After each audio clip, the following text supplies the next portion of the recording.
नमस्कार दोस्तों, स्वागत है आपका इलेक्ट्रिकल टॉपिक 72 में। तो दोस्तों आज का ये वीडियो बेहद खास होने वाला है। हाँ दोस्तों, आज के इस वीडियो में हम बात करेंगे रिले क्या है या किस तरह काम करता है, रिले कितने प्रकार का होता है या किस डिवाइस में लगा होता है। इन सारी चीजों का वर्णन इस वीडियो के अंदर किया जाएगा। और हाँ दोस्तों, ऐसे ही बेहतरीन टॉपिक पाने के लिए चैनल को सब्सक्राइब कर लीजिए। आइए दोस्तों वीडियो को शुरू करते हैं। सबसे पहले बात करेंगे रिले क्या है और इसका काम क्या होता है। दरअसल रिले एक इलेक्ट्रिक स्विच है जो पहले से निर्धारित पावर सप्लाई मिलने पर खुद ही ऑन हो जाता है और सप्लाई काटने पर खुद ही ऑफ हो जाता है।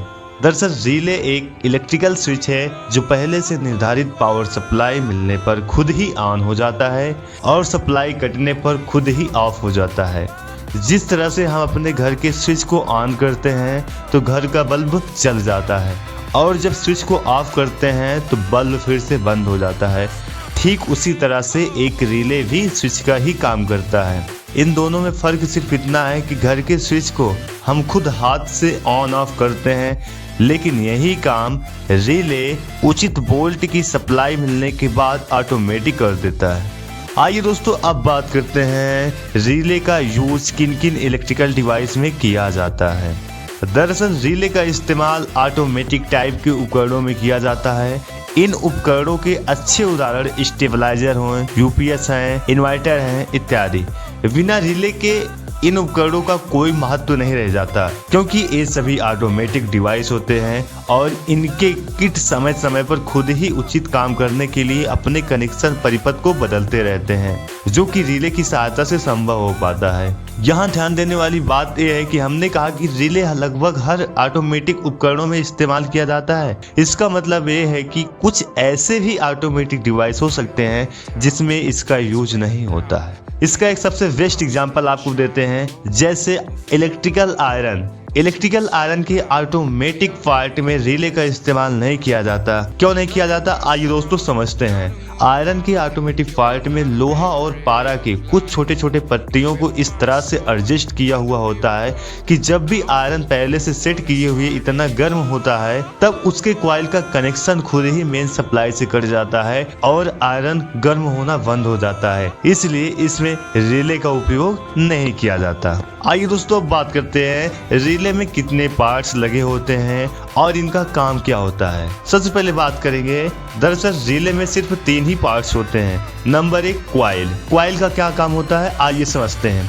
किसी भी रिले का वैल्यू वास्तव में सिर्फ उसके कॉइल से ही होता है और सारा काम सिर्फ कॉइल ही करता है। रिले में कॉइल अंदर में लगा होता है, जिस वजह से ये दिखाई नहीं देता। इस कॉइल से 2 कनेक्शन पिन निकला होता है जिसमें सप्लाई दिया जाता है। जैसे ही कॉइल में सप्लाई दिया जाता है तो वहां मैग्नेटिक फील्ड बन जाता है, जिस वजह से रिले का दोलन अपने जगह से हिल जाता है और रिले ऑन ऑफ हो जाता है। अब बात करते हैं नंबर 2 कोर का क्या काम होता है। रिले का कॉइल जरूरत के अनुसार डिजाइन किए गए लोहे के ठोस कोर पर लपेटा जाता है। एक कोर ही रिले के कॉइल को जलने से बचाता है और एक मजबूत चुंबकीय क्षेत्र बनाने में सहयोग देता है। जब रिले को उचित सप्लाई दिया जाता है तब वहां मैग्नेटिक शील्ड बन जाता है जो दोलन को अपने ओर खींच लेता है, जिससे ये रील ऑन हो जाता है। आइए बात करते हैं नंबर 3 दोलन का क्या काम होता है रिले में। रिले को ऑन और ऑफ करने के लिए उसके अंदर एक दोलन लगाया जाता है जो इलेक्ट्रिक शील्ड बनने के बाद अपने जगह से हिल जाता है, जिससे रिले के स्विच वाले पिन आपस में कनेक्ट या डिसकनेक्ट हो जाते हैं। आइए दोस्तों अब बात करते हैं रिले कितने ग्रुप में काम करता है। रिले निम्नलिखित 2 ग्रुप में काम करता है। Number 1 input power supply group. Relay के इनपुट वाले भाग में उचित मान का सप्लाई दिया जाता है, जिससे रिले काम करता है। किसी भी रिले के कॉइल से जो 2 कनेक्शन पिन बाहर निकाला जाता है उसे में पावर सप्लाई दिया जाता है। इस ग्रुप में कॉइल और कोर का नाम आता है। अब बात करते हैं नंबर 2। अब आती है बात स्विच ग्रुप की। जब रिले में पावर सप्लाई दिया जाता है तो इसका दोलन हिल जाता है, जिससे रिले ऑन ऑफ हो जाता है। तो इस प्रोसेस में जितने भी कंपोनेंट्स काम करते हैं वो रिले के स्विच वाले ग्रुप में आते हैं। दोलन इसी ग्रुप में आता है क्योंकि स्विच का काम यही करता है। इसी के साथ साथ देख लेते हैं रिले में कितने वोल्ट का सप्लाई दिया जाता है। हमने बताया कि रिले उचित सप्लाई मिलने के बाद काम करता है, लेकिन ये जान लेना भी जरूरी है कि आखिर वो उचित सप्लाई रियल में होता कितना वोल्ट है, क्योंकि विभिन्न तरह के काम करने के लिए विभिन्न वैल्यू के वोल्ट्स की जरूरत होती है। इसीलिए किसी विशेष वैल्यू के पावर सप्लाई का रिले ना बनाकर अलग अलग वैल्यू के पावर सप्लाई का रिले बनाया जाता है।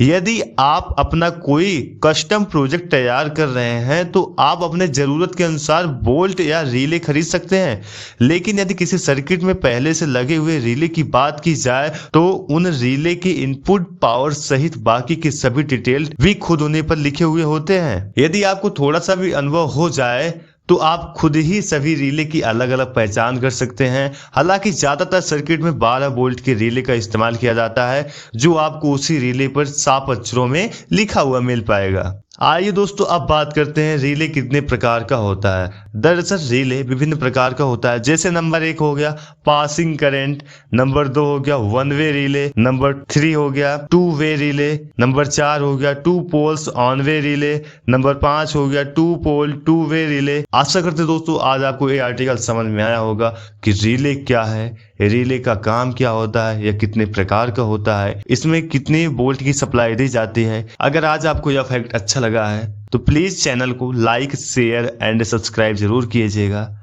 और कमेंट में अपनी राय जरूर बताइएगा। मिलेंगे ऐसे बेहतरीन टॉपिक के साथ, तब तक के लिए जय।